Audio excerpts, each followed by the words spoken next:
This is the XO-NANO instructional video for how to work the data manager and the Exosoles. So the first thing that you're going to want to do is go to our website, get to where you're downloading the Exosole data manager. So it's right here. You'll select your operating system. Typically people have Windows, so you'll download this for Windows. Click on that button, follow all the steps, then you'll see it right here. And so if you were to search it on your computer after you've downloaded it, it would have our logo. So it's the Exosole Data Manager. We pinned it right there.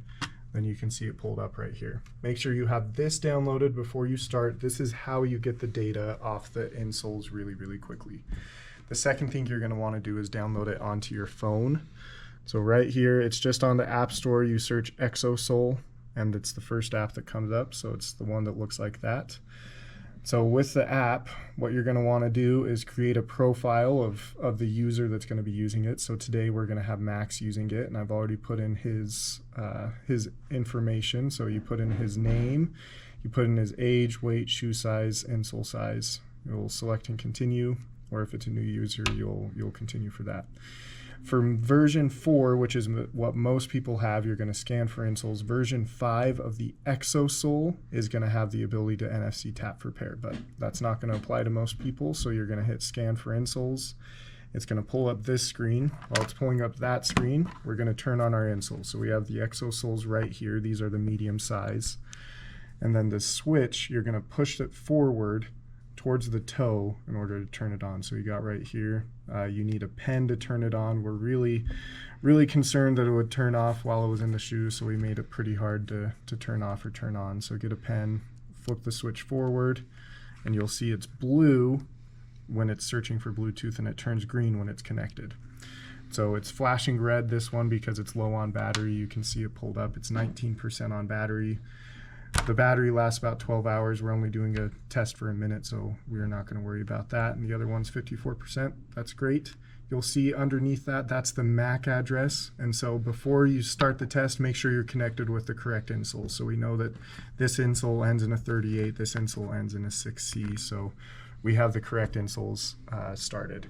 So what you're going to do after you know you have the insoles connected, you're going to hit next. You're going to confirm the profile, and then this gives the settings for recording that you're going to use each time. Typically, you're going to do Gait with video off and save to insoles. That's the default, so that's great. With balance, that's only if you're standing still measuring the balance. That's not going to give you GRF while walking or running, so you'll want Gait pretty much every single time. Video on.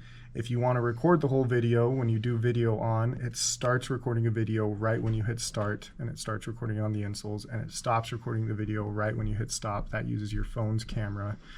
So that's really useful if you're going to align the data with the video. You just know that the data starts right when you hit start, stopped right when you hit start, so it's easy to line that up. And then save to insoles. That's at 500 hertz, and it saves all the data to the onboard microcontroller. And so 500 hertz stream to phone, that's a bit, you probably won't ever use it. It's at 100 hertz, and you have to stay in Bluetooth range and connected the whole time. If you disconnect, then you lose part of that test, and it will keep recording once you reconnect. And that's a bit more difficult to work with, and it's only 100 hertz, so we'd recommend doing save to insoles every single time. So we'll get these insoles on Max now, and then we'll show you how to start the test. So we have the insoles connected with the phone, they're turned on. So our subject here is Max. He has his shoes. He's going to take his factory insoles out of his shoes and replace them with the Exosoles. So there's the factory insoles out. They don't work as well when the factory insoles are in. It's got to be the Exosoles directly against the shoe bottom, directly against the midsole. So he'll throw those in, make sure they fit well.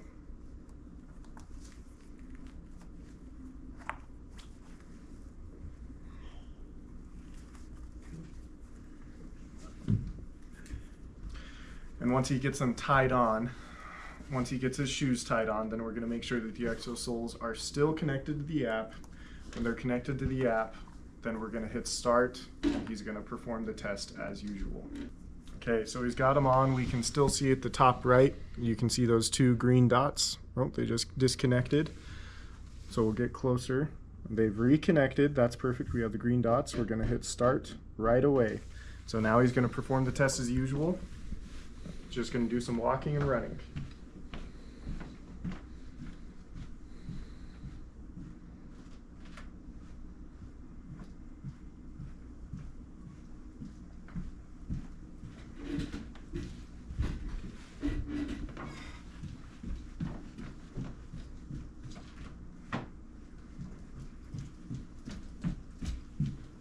Okay, so we're done here. So Max is going to sit back down. We're going to hit the stop button on here. He's going to pull out his insoles.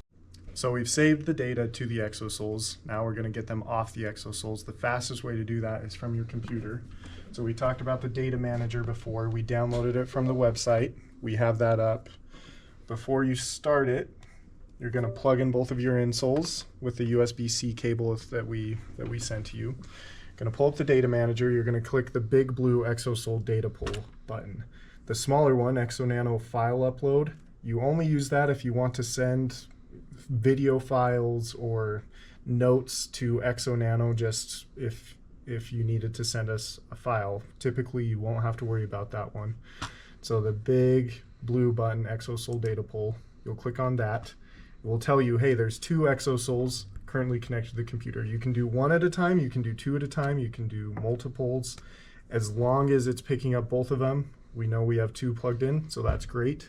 So I'm gonna click continue to pull the data off. Now this was about a 1-minute test, and so it takes generally less than a minute to get both of them off, but it will take some time, especially if you're doing a 30-minute test. It will take a little bit of time to process the whole data. So here you see it's pulling the data off the XO-Soles, and then it will send it to the cloud to convert the XO-Sole data into GRF, and it will send that GRF to you. So we'll just wait for it to generate the GRF and the Gait report. And like I said before, this can take some time if it's a long test. This one was it was just over 1 minute was the test length, so it won't be terribly long. Once you're done pulling the data, then it'll pull up this window that says enter the name of your latest test. We're just going to call it Max_1 because it was our first test with him. Going to hit OK, and it's going to save it to your Documents folder. So if you pull up the File Explorer, go to Documents, you'll see the XO-Sole folder. The raw data is in a zipped folder, what you named it. If you want to access that for whatever reason, then you can. However, that's just the raw insole data. If you want to go to the time series, this is the GRF. So you can see our most recent file was this 904.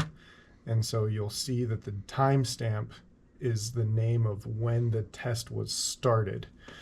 And so you can see the multiple GRF files are in there. The one that's right here and right here are the ones that we just did with Max.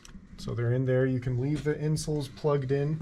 If you want to charge the insoles, the battery has to be flipped to the on position and it has to be plugged in. If the battery's off, it's not going to charge. It's just going to turn the microcontroller on and power the microcontroller that way. So that was the time series. The Gait reports are also in here in this file in Gait reports, and it's named after the timestamp of when the test was started. So that's in there if you want to look at those as well.